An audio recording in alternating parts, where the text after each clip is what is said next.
m'appelle Erwan, 36 ans, j'habite à côté de Vannes. Je suis à la voile depuis que je suis tout petit et puis le Mini depuis 3 ans, 2 ans avec un bateau de série.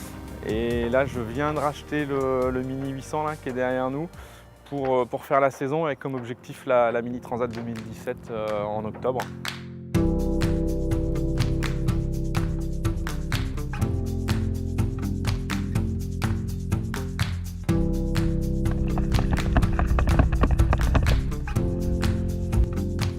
J'ai fait du Mini pour la première fois, j'avais convoyé le bateau de Bruno Perron. Ces petits bateaux là, ça j'ai tout de suite aimé, c'est à taille humaine, paf, on le pose dans l'eau, on part avec, on arrive, on roule les voiles à la main, on tire sur les ficelles à la main et ça avance. Et j'ai dit mais c'est ça que je veux faire quoi. Il y a un truc génial, c'est que ce sont des bateaux qui sont hyper fun, ce sont des vraies mobylettes, ça va hyper vite, c'est vivant, il y a des sensations à la barre. Bon, c'est pas facile à vivre, ça mouille, c'est guidu, ça tape, il n'y a aucun confort. 10 minutes à falloir passer la ligne d'arrivée, on se demande déjà quand est-ce qu'on recommence. Il y a une chose que je dis quand même, c'est ça n'a de Mini que le nom, le Mini. Hein. C'est pas Mini en temps, c'est pas Mini en budget. Ce qui est cool, c'est que c'est pas Mini en plaisir non plus.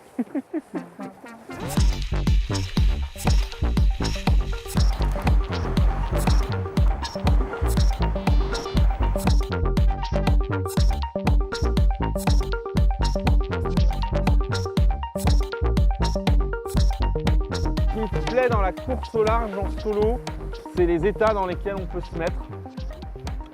Les nuits sans sommeil, on est trempé, on a froid, on mange pas quand on veut, c'est vraiment priorité au bateau. Et c'est vraiment de se pousser dans ses retranchements, d'être face à ses choix, assumer ses choix tactiques et d'arriver, d'avoir tout donné, d'avoir la tête qui tourne, de ne plus être tout seul dans sa tête. La quantité de sommeil qu'on a en course au large, c'est assez variable. En général, je m'autorise une nuit quasi blanche, la première, pour me mettre en déficit.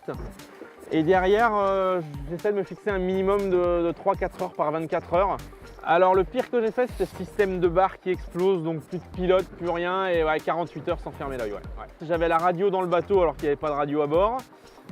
Qu'est-ce qu'il y avait? J'avais peur du drapeau qui était dans mon dos quand j'étais assis à la barre, quand je me retournais, parce que je croyais que c'était quelqu'un qui me suivait. J'avais un chat qui était au rappel avec moi et que je caressais de temps en temps. Enfin ouais, c'était le bordel. Il était temps que ça s'arrête. Je pense que le corps a des capacités qu'on ne soupçonne pas.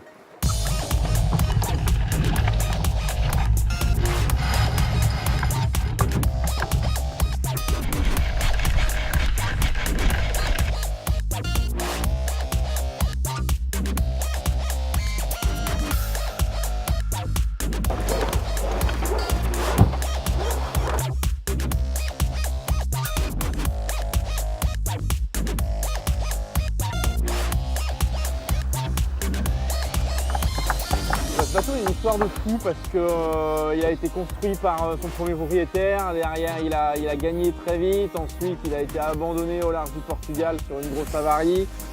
Récupéré comme épave, retapé, il gagne la Transat. Enfin voilà, il est passé par un peu tous les états.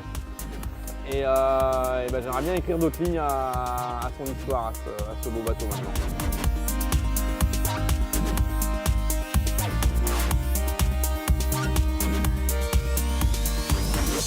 Le futur, déjà boucler la saison Mini du mieux possible, vraiment faire la Transat, c'est l'objectif, vraiment envie de faire cette Transat là, il va falloir se qualifier et avoir une place, ce sera le plus bel aboutissement de la saison. Et en plus d'être sur la ligne d'arrivée en Martinique, de traverser le grand bassin.